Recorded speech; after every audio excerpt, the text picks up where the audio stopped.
Welcome back to the GSMC Dead Ball Sports Podcast, hosted by GSMC Sports Network. I'm your host, Nolan Jamber. Past 2 days, there's been some technical difficulties. I think I figured it out. I think I solved the problem. Hopefully so.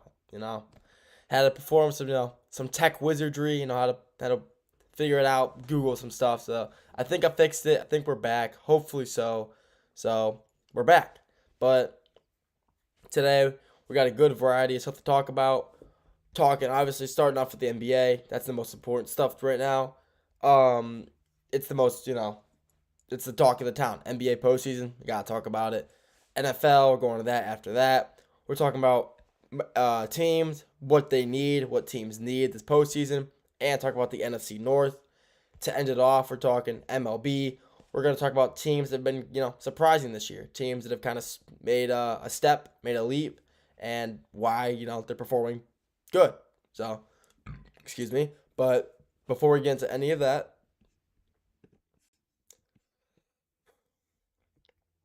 tips and donations. Tips and donations are always greatly appreciated. By tipping and donating, you guys are showing your support for us and showing that you guys are caring about the content that we're putting out. And we're putting out the best content that we possibly can every day. So if you do wish to tip or donate and show your support, feel free to do that by using the super chat and the sticker feature. And if you're not in the live stream and you still want to show support, feel free to do that with the 2 links in the bio and in the description. Even if you don't wish to tip or donate and you still want to show your support for us, feel free to leave a comment in the live stream comment section. That's the best spot to do it. Tune into the live, listen to me talk live, and leave your own comment. I'll go off topic. If you want me to talk about something, maybe I'll change up the schedule. Talk about whatever you want to talk about. We can talk a segment on that. But by leaving a comment, it really means the world. So you guys, shows you guys are listening and you guys caring about the content that I'm putting out. So that means a lot. But like I said, if you do also want to support by tipping and donating, and you're in the live stream, feel free to do that with the super chat and the sticker feature. And if you're not in the live stream, the 2 links in the bio and in the description. Now, with that being said, let's get into segment number 1 for today. With that being NBA Western/Eastern semifinals recaps so far. By that, I mean the 2 games last night. There was 2 basketball games last night. One in each conference. There was the Actually, we had the Denver Nuggets versus the Oklahoma City Thunder in the one of the games, and the other game was the New York Knicks versus the Boston Celtics.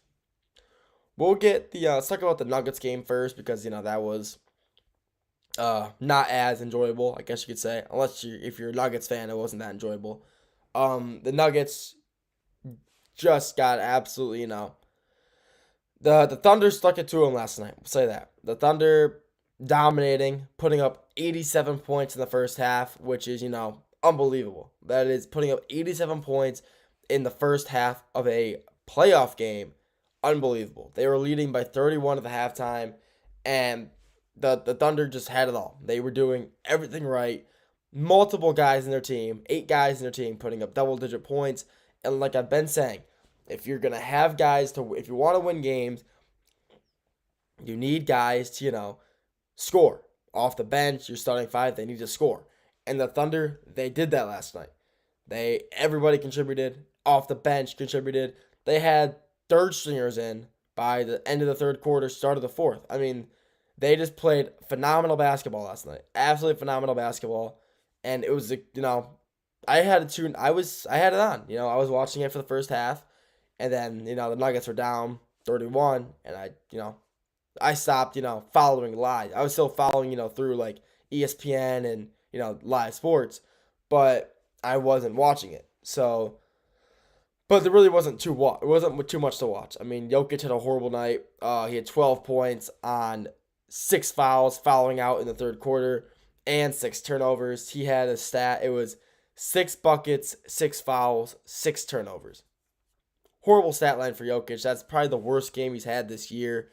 And, it happens to come against the best team in the West, which, it sucks. You don't want your best player to have a bad night against, the best team in the league. MVP versus MVP, SGA versus Jokic. I mean, SGA fans, Thunder fans are using this, as proper, using this. Oh, this is why he shouldn't be MVP. I mean, there's always gonna be debates on that, but I still believe Jokic, even with one bad game, he's still the MVP. In my opinion, I think he's the best player in the world right now, but it's still probably gonna be SGA winning it. So that's just how it is. But yeah, overall, it just wasn't a very good game. No one played good for the Nuggets. No one did. They just did. There was no one who stood out necessarily. Point wise. Everybody just kind of had a really poor game. Nuggets they won the first game, so it's kind of surprising. They win that first game on that buzzer beater by Aaron Gordon, the go ahead buzzer, bang, and then they come into this game and just get mollywopped. It just wasn't a close game. So they're going back to Denver now. Game 3, going back to Denver. And I think that, even though they just, got beat pretty bad, I still believe that they can come back, they can come back and win Game 3. I 100% believe that. I think they can come back, win Game 3, and, have a 2-1 lead. So that game will be tomorrow. So we'll have to wait and see until tomorrow if I'm right, but hopefully I am. Game 1 last night, technically. That was the game of the night. Out of the two games, obviously the Celtics versus Knicks was the better game. And it was just a phenomenal game all around. It was phenomenal. You have, the Celtics once again blowing another 20-point lead, which has just happened already twice in the same series. Unbelievable. First game up 20. Knicks came back and won within the last minute. Same thing happened last night. The Celtics were up 20 again, and the Knicks go on a 17-2 run. The Celtics don't score since in the fourth quarter. They didn't score for 7 straight minutes. They didn't get a single point and a single bucket, and the Knicks took complete advantage of that. They had constant scoring down Karl-Anthony Towns, Josh Hart, Mikal Bridges, Jalen Brunson, whoever. They were all contributing so much during that that run, and it was a great game, honestly. And then the last 11 seconds, Boston had the ball, and they're driving down court. Jason Tatum with the ball, he's driving, kicks it out, gets it back in the he drives he's driving, going for the paint, steps out of the paint, tries to go for a nice little fadeaway jumper. Mikal Bridges had the defensive play, a great play. He's predicting that Tatum's going to probably pass it out because he sees Mikal crashing on top of him. Mikal reads where he's going to throw it, just grabs the ball out of his hand and throws it down court so Noah can get it. And the Knicks take the 2-0 lead in Boston, which is honestly just unbelievable because first off, I did not believe they'd be up 2-0. I 100% believed Celtics would be up 2-0 going back to MSG. But now I'm wrong because I thought Celtics in 5, Celtics in 6. Like in those, maybe the Knicks got, a win, but I mean, I still believe, Celtics were going to win the series. And with them heading back to MSG, heading to, the Knicks home arena, this is very, concerning. If you're a Celtics fan, you should be scared. Yeah, the Pistons, I'm a Pistons fan. I'm born and raised in Detroit, Metro Detroit area. And I was watching the Pistons that entire series. The Knicks are a great team. The Knicks are a very good team. The reason that they can't close out games, though, is because of their stamina. They're Tom Thibodeau. He doesn't, like to rotate guys in and out. He likes to, keep his 6-7 guys on the court, the same guys, and have, little rotation. And those guys, his players are always gassed, and they lose games. They, choke away games because of that. So, I mean, it's going to be, this is a great series. No one really saw the Knicks in this situation. No one did. No one saw the Knicks being up 2-0. In fact, everybody, I think, had them down 2-0.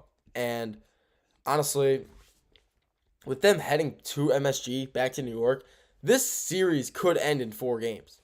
If the Knicks keep playing like this, keep playing the way they have when they're down 15 points and they're coming back, they're gonna 4-0 sweep. They're gonna sweep the Celtics. I mean, There's no doubt in my mind. Yeah, if they can keep it, so they don't have to come back between, they keep it within 5 and 10 instead of being down, 15, 20, and they have to crawl their way back up. They can hold leads. And, they can take advantage of that. They can, have their leads and be fine, be, safe instead of having to crawl back down 20 points, which is weird too, because the Celtics shouldn't be down 2-0 at all. Celtics are the better team. The Celtics are the better, I will say that. They're the better overall team. The players on the Celtics are better overall players. Maybe, you got Brunson is not as good as Tatum or Jaylen Brown. The entire Celtics roster, maybe, the debate for Karl-Anthony Towns versus Porzingis could be up there. But everybody on the Celtics, on their one-on-one matchup, is better than their player they're guarding or going against on the Knicks. And that's just, honestly, I think that's a valid opinion to have. I think the Celtics are a better overall team. The players are better, and they should not be down 2-0. But the Knicks, they're not letting it happen. They're not letting it happen easily. They're playing great comeback basketball. And the reason the Celtics are also down, because, they're 3-point. You live by the 3, and you'll die by the 3. And they can't shoot the 3. This series, they cannot shoot. And, if you can't shoot, you're not going to win games. They should be taking advantage of their height, though, and, take advantage of, their overall better players and drive. They need to get points in the paint, layups, pull-up jumpers, anything to, get out of their frozen state where they can't seem to score. But, if you're going to take all these threes and that's how you get there and you keep missing, we're going to lose. Because, like I said, you live by the 3 and you die by the 3. So, overall, Celtics, Knicks, great series. I mean, yeah, no one saw this coming. So, I'm excited to see this back in New York and see if the Knicks can take a 3-0 lead or if it'll end up going back to Boston with a 2-2 split. Who knows? That's all I got for this segment. Next segment, we're sticking with the NBA, talking about the game tonight, the one game tonight. We'll talk about that. After that, going to the NFL, talk about position player needs, what players need to be where, stuff like what teams still need certain spots. After that, going to the NFC North, break that down a little bit. Ending on in the MLB, talking about MLB surprises, teams that are doing well, teams that are doing good that weren't supposed to be doing as good. So we'll get to all that after the break. Whoops. I feel like I'm losing my mind. 'Cause everybody